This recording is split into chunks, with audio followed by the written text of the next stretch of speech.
What's up, everyone? Welcome back to the VoskCoin YouTube channel. Today we're going to be talking about Ethereum yet again. We're going to be talking about Ethereum 2.0, and we are going to be talking about how Ethereum 2.0 is yet again delayed. Or was it really delayed, or was there miscommunication and misinterpretation of when Ethereum 2.0's phase 0 was going to actually be ready and be deployed? Ethereum 2.0 is something that's much more substantial. I'm also going to review the passive income rewards with Ethereum, the staking that is coming on Ethereum 2.0, and how you can stake your coins right now. I'm also going to talk about ERC-20 tokens, which are what you think of commonly as tokens on the Ethereum blockchain, things that were spawned from ICOs and so forth, and also ERC-721 tokens, say things like crypto kitties, right? And I'm going to compare these and kind of how they're similar and how they're very different. Then we're also going to go over some reasons, just kind of revolving around why Ethereum 2.0 is leading towards a store of value, and just the really big bullish case for Ethereum that Ethereum 2.0 creates, regardless of when it gets here. So let's go ahead and run 10 seconds of Tails, the resident Shiba Inu, and really the owner of VoskCoin, and then the intro.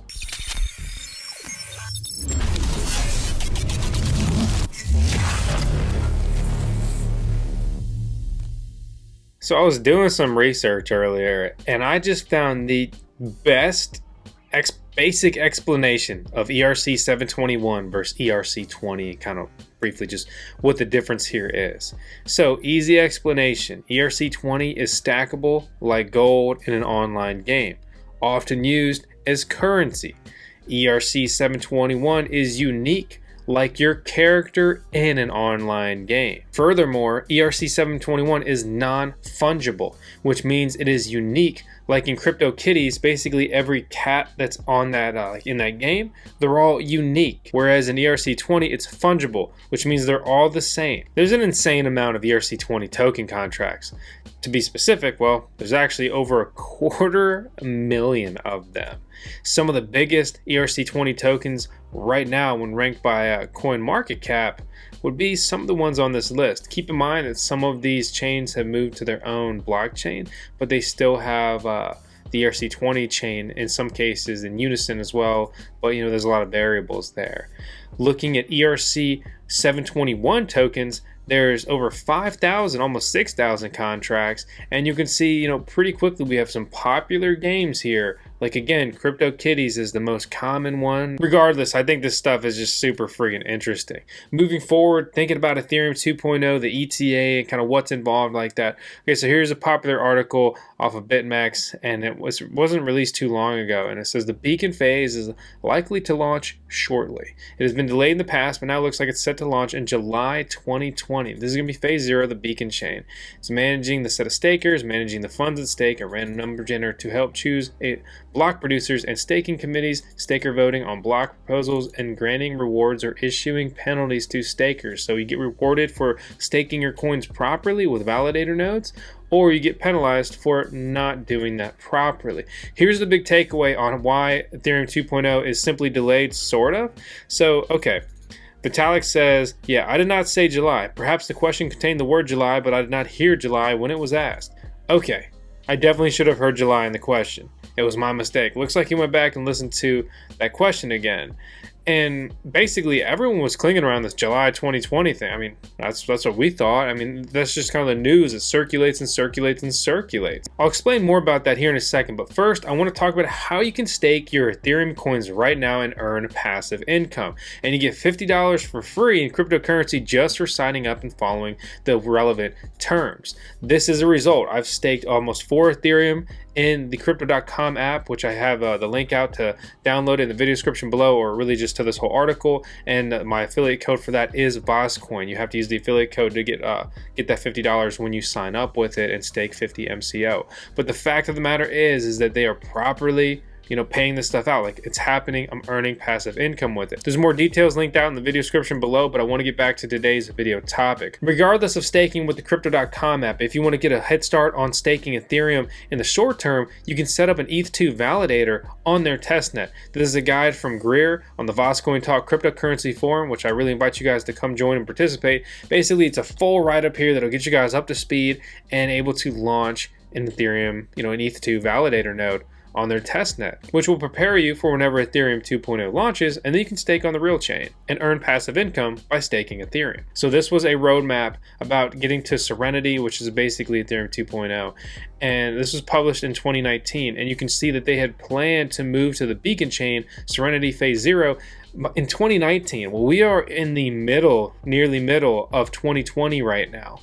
And this is when they were planning to be moving to Phase 1, which is essentially the second phase of Ethereum 2.0. We are very far behind, to the point now where some Twitter personalities are like, hey, I can now officially confirm that ETH 2.0 won't launch by July. Stay tuned for the official confirmation that it won't launch by July 2021 either. The fact of the matter is this simply: we don't know when Ethereum 2.0 is going to launch. No one does, and they don't want to put a date to it because nothing really good kind of revolves around that other than something being launched, which would be a great thing at this point. This also begs the question about Ethereum mining, proof of work, and stuff like that. We're going to have an upcoming video talking about Ethereum's proof of work mining algorithm and kind of what's going on with that, what may happen, what may not happen, but we don't want to clog up today's video with that stuff as well. But on the topic of miners, this guy Adam Cochran on Twitter, he basically does some research and publishes it here and in other manners. But what's interesting is he examined the top wallets in Ethereum,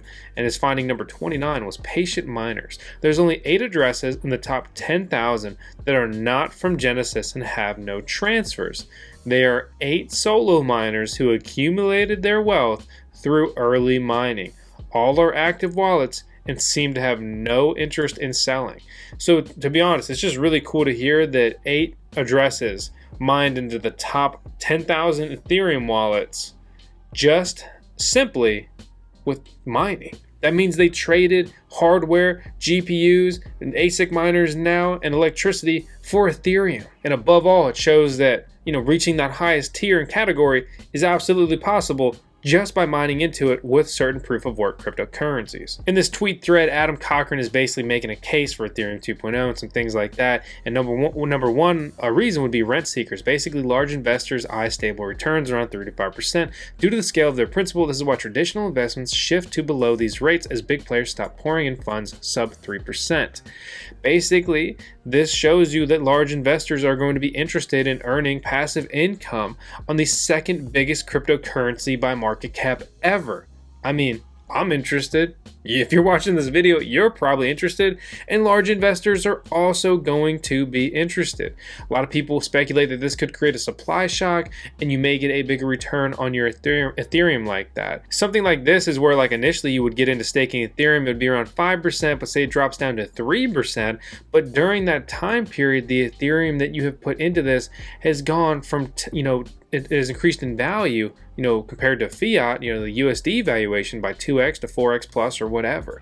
So maybe you've only gained X amount of staking rewards in Ethereum, but you're like, fiat monetary investment right there could be up huge, which basically promotes more buying in and expansion because you basically want more of that and to experience more of that. Ethereum 2.0 creates actual demand. And, there's different ways to evaluate this and look at this, but at a minimum, I think that just having the opportunity to stake your coins on a big project with, a reputation, a history, and a lot of development and a lot of on-chain projects, platforms, like the ERC-20 tokens and et cetera that we talked about earlier, like, there's numerous ways you can say that, Ethereum has actual demand already, but this creates a new form of actual demand. Like, we're going to be staking our coins on it, which, that's a demand. That's a use case. What kind of brings me to his next point of idle money loses 2% a year. Idle ETH in these conditions might gain X% per year, but staked ETH gains X% plus Y%, where Y is the staking return. So basically, you're holding Ethereum long term and you're hoping that it goes up in value, probably.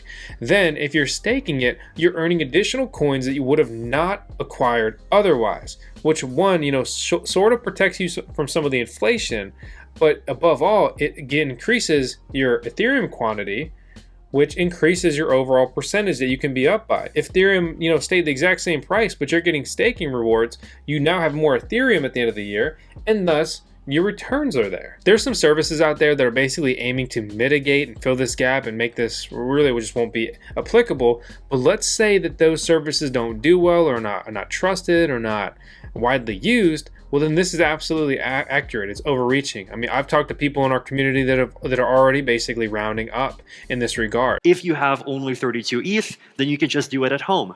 If you have anywhere up to a few hundred ETH, you might even be able to do it on your laptop. The amount of Ethereum you need to stake once the real chain launches is going to be 32.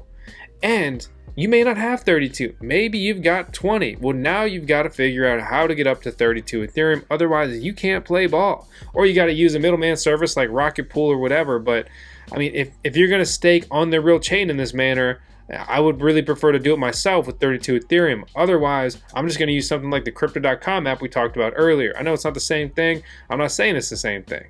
But it's all about, reducing that friction. Otherwise, people just aren't going to do it. And all of these reasons are why I'm becoming more and more interested in Ethereum and just kind of constantly evaluating projects in the cryptocurrency space.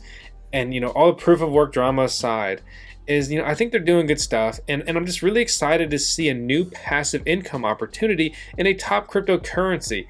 Something that historically has not been common, other than being able to mine with proof of work. But as mining continues to be more and more industrialized, where bigger, massive, million, very high million quantity dollar mining farms are being built and expanded, making it harder and harder for just you to make some money or, earn some coins mining cryptocurrencies out of your own house, paying a residential electric rate. I'm really excited to see other options where you can basically put your coins to work with a low electricity or essentially none consumption there. In addition to the Ethereum 2.0 being delayed, I know that's frustrating, if you're really counting on it. And to be honest, I'm just really excited to see it happen and take place. Regardless, when it comes, I think it's going to be a big deal.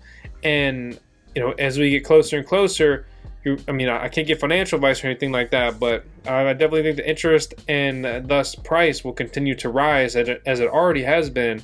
Ethereum is up like $100 per coin just compared to like 6 months ago or so, depending on when you would have potentially bought in. Are we going to be saying that again in 6 more months?